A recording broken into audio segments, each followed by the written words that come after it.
Meghalaya BJP State President Ernest Mauri, while giving his reactions on exit polls, said that there is no party who will get a majority in Meghalaya. He also said that in the last election, the MDA government was formed with a coalition partner.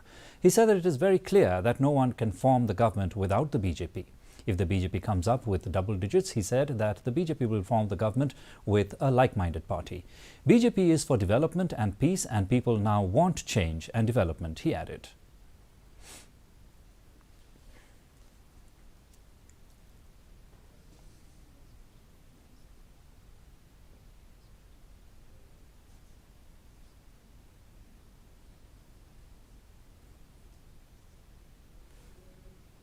Is very clear.